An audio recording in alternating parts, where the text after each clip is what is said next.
Kochi corporation മേയർക്കെതിരെ അഴിമതി ആരോപണമായി പ്രതിപക്ഷം. കോർപ്പറേഷനും കൊച്ചി സ്മാർട്ട് മിഷൻ ലിമിറ്റഡുമായും ഉണ്ടാക്കിയ കരാറിൽ 91 കോടി രൂപയുടെ ക്രമക്കേടെന്ന് പ്രതിപക്ഷം. കൊച്ചി കോർപ്പറേഷൻ കരാറിലും കമ്പനിയുമായി ഉണ്ടാക്കിയ ധാരണാപത്രത്തിലും വ്യത്യസ്ത വ്യവസ്ഥകൾ. കരാറുകൾ മേയർ മറച്ചുവെച്ചുവെന്നും പ്രതിപക്ഷം. കത്തിന്റെയും കരാറിന്റെയും പകർപ്പുകൾ 24-ന് ലഭിച്ചിട്ടുണ്ട്. ഏതാണ്ട് 91 കോടി രൂപയോളം കോർപ്പറേഷന് ബാധ്യത വർത്തിക്കൊണ്ടുള്ള ഒരു പർച്ചേസാണ് ഇവിടെ നടത്തിക്കൊണ്ടിരിക്കുന്നത്. നമുക്കറിയാം, ഈ സാധാരണ അമൃത് പദ്ധതിയും മറ്റ് ഗവൺമെൻറ് പ്രൊജക്ട്സൊക്കെ ചെയ്യുമ്പോൾ സ്റ്റേറ്റ് സെൻട്രലും കോർപ്പറേഷനുമായി ചെയ്യുമ്പോൾ അതിൻ്റെ ULB ഷെയർ എത്രയുണ്ട് അത് കൃത്യമായിട്ട് അഗ്രിമെൻറ്റിൽ വരേണ്ടതാണ്. കൃത്യമായിട്ട് അഗ്രിമെൻറ്റിൽ ചൂണ്ടിക്കാണിക്കേണ്ടതാണ് ഇത്ര രൂപ കോർപ്പറേഷൻ്റെ ഭാഗത്തുനിന്ന് അടക്കണം എന്ന്. പക്ഷേ ആ അഗ്രിമെൻറ്റിലൊന്നും ഇത്തരം കാര്യങ്ങളെക്കുറിച്ചൊന്നും വ്യക്തമല്ല. ഇത് ഒരു പുകമോറ സൃഷ്ടിച്ചുകൊണ്ട് ഒരു അഗ്രിമെൻ്റ് ഉണ്ടാക്കുകയും ഒരു MOU ഉണ്ടാക്കുകയും ആ MOUയും അഗ്രിമെൻറ്റും ഒന്നും കോർപ്പറേഷൻ്റെ ഫൈനാൻസ് കമ്മിറ്റി, നമുക്കറിയാം ഫൈനാൻസ് കമ്മിറ്റിയിൽ വന്നതിന് ശേഷമാണ് കൗൺസിൽ വരേണ്ടത്. ഇത് ഫൈനാൻസ് കമ്മിറ്റിയിലും കൗൺസിലും വരാതെയുള്ള ഒരു തീരുമാനമാണ് മേയർ ഒറ്റക്കെടുത്തിരിക്കുന്നത്. റാഫി കരീമുണ്ട് കൊച്ചിയിൽ നിന്ന് കൂടുതൽ വിശദാംശങ്ങളുമായി. റാഫി, 91 കോടി എന്ന് പറയുന്നത് വലിയ തുകയാണ്. അതിന് കൃത്യമായ കണക്കുകളും ഈ വ്യത്യാസങ്ങളും ഈ വ്യവസ്ഥകളിലുണ്ടായ വ്യത്യാസങ്ങളും ഒക്കെ ഈ പ്രതിപക്ഷം കാണിക്കുന്നുണ്ട്. എന്താണ് ഇവർ ഉന്നയിക്കുന്ന പ്രധാനപ്പെട്ട ആരോപണം? ഇത് എത്രത്തോളം ഈ ഒരു അഴിമതി ആരോപണത്തിൽ കഴമ്പുണ്ട് റാഫി?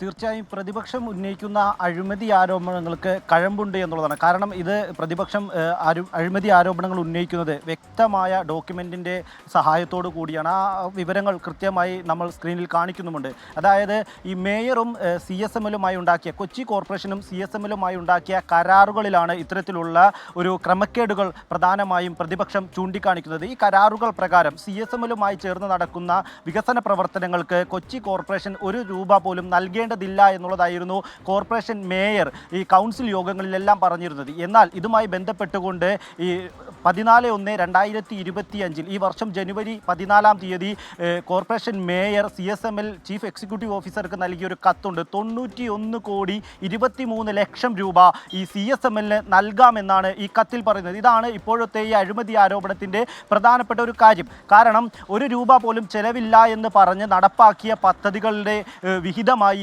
എങ്ങനെയാണ് 91 കോടി രൂപ ഈ CSMLന് നൽകാൻ കോർപ്പറേഷൻ തയ്യാറായത് എന്നുള്ളതാണ് പ്രതിപക്ഷം പ്രധാനമായും ചോദിക്കുന്നത്. ഇതിൽ പ്രതിപക്ഷം ചൂണ്ടിക്കാണിക്കുന്ന ചില കാര്യങ്ങൾ, ഒന്ന് ഈ കോർപ്പറേഷനും ഒപ്പം തന്നെ CSMലും ഒപ്പം തന്നെ ഈ CSML ഉപകരാർ നൽകുന്ന Shri Vaishnavi Infratech Private Limited എന്ന കമ്പനിയുമായി ഉണ്ടാക്കിയ കരാറാണ്. ഈ കരാർ പ്രകാരം CSMലിനോ വൈഷ്ണവി ഇൻഫ്രാടെക് പ്രൈവറ്റ് ലിമിറ്റഡിനോ കൊച്ചി കോർപ്പറേഷൻ പണമൊന്നും നൽകേണ്ടതില്ല. മെയിൻ്റനൻസിനോ അല്ലെങ്കിൽ ഇതുമായി ബന്ധപ്പെട്ട നടത്തിപ്പിനോ ഒരു ULB വിഹിതം, അതായത് അർബൻ ലോക്കൽ ബോഡി വിഹിതം, ഇതൊന്നും തന്നെ നൽകേണ്ടതില്ല എന്നുള്ളതാണ്. ഈ കരാറായിരുന്നു കോർപ്പറേഷൻ കൗൺസിൽ യോഗത്തിൽ മേയർ അവതരിപ്പിച്ചതും ഈ കരാർ വിവരങ്ങളാണ് കോർപ്പറേഷൻ കൗൺസിൽ യോഗത്തിൽ മേയർ വിവരിച്ചതും. എന്നാൽ ഇത് കൂടാതെ മറ്റൊരു കരാറ്, ഒരു MOU, ഒരു ധാരണാപത്രം ഈ കമ്പനിയുമായും CSMലുമായും മേയർ സൈൻ ചെയ്യുന്നു. ഈ വിവരങ്ങളൊന്നും തന്നെ കൗൺസിലിലോ ഈ ഫിനാൻസ് കമ്മിറ്റിയിലോ മേയർ അവതരിപ്പിക്കുന്നില്ല. ഈ വിവരങ്ങൾ മറച്ചുവെക്കുന്നു. വിവരാവകാശ രേഖകൾ പ്രകാരം ഈ വിവരങ്ങൾ ആവശ്യപ്പെട്ടിട്ടും പ്രതിപക്ഷത്തിന് നൽകിയില്ല എന്നും പ്രതിപക്ഷം ആരോപണം ഉന്നയിക്കുന്നത്. ഇത് പ്രകാരമാണ് 91 കോടി 23 ലക്ഷം രൂപ ഇപ്പോൾ CSMലിന് നൽകാമെന്ന് മേയർ കത്തയച്ചിരിക്കുന്നത്. ഈ കത്തയക്കുന്നതിന് മുൻപ് മേയർ സ്വീകരിക്കേണ്ട നടപടികളൊന്നും ചട്ടപ്രകാരം സ്വീകരിച്ചിട്ടില്ല എന്നുള്ളതാണ് പ്രതിപക്ഷം ഉന്നയിക്കുന്ന മറ്റൊരു കാര്യം. ഫിനാൻസ് കമ്മിറ്റിയിൽ ചർച്ച ചെയ്യുകയും ഫിനാൻസ് കമ്മിറ്റിയുടെ അപ്രൂവൽ വാങ്ങുകയും വേണം. ഒപ്പം തന്നെ കൗൺസിൽ യോഗത്തിൽ ഈ കത്ത് ചർച്ച ചെയ്യുകയും ഇത് അയക്കുന്നതിന് മുൻപ് അനുമതി വാങ്ങുകയും വേണം. ഈ ചട്ടങ്ങളൊന്നും തന്നെ പാലിക്കാതെ മേയർ സ്വയം തീരുമാനിച്ച് ഈ കത്ത് അയച്ചിരിക്കുന്നു എന്നുള്ളതാണ്. ഈ കത്ത് ജനുവരി 14-ാം തീയതിയാണ് അയക്കുന്നത്. 2 മാസങ്ങൾക്ക് ശേഷമാണ് ഈ കത്ത് ഇപ്പോൾ പ്രതിപക്ഷത്തിന് ലഭിക്കുന്നതും പുറത്തുവിടുന്നതും. ഈ കത്ത് പ്രകാരം 91 കോടി 23 ലക്ഷം രൂപ CSMലിന് കോർപ്പറേഷൻ നൽകേണ്ടി വന്നാൽ അത് കോർപ്പറേഷന് അധിക ബാധ്യതയായി വരും. നടപ്പാക്കിയ പദ്ധതികളിൽ 1 രൂപ പോലും നൽകേണ്ടതില്ല എന്ന് പറഞ്ഞ പദ്ധതികളാണ് നടപ്പാക്കിയത്. ഈ പദ്ധതികളിൽ ഇനി 91 കോടി 23 ലക്ഷം രൂപ നൽകേണ്ടി വരുമ്പോൾ അഴിമതി ആരോപണമാണ് ഇപ്പോൾ കൊച്ചി കോർപ്പറേഷൻ മേയർക്കെതിരെ പ്രതിപക്ഷം ഉന്നയിക്കുന്നത്. 91 കോടി രൂപയുടെ ക്രമക്കേടെന്നുള്ള ആരോപണമാണ് പ്രതിപക്ഷം ഇപ്പോൾ ഉന്നയിക്കുന്നത്. റാഫി കരീമാണ് അതിന്റെ കൂടുതൽ വിശദാംശങ്ങൾ നമുക്ക് നൽകിയത്.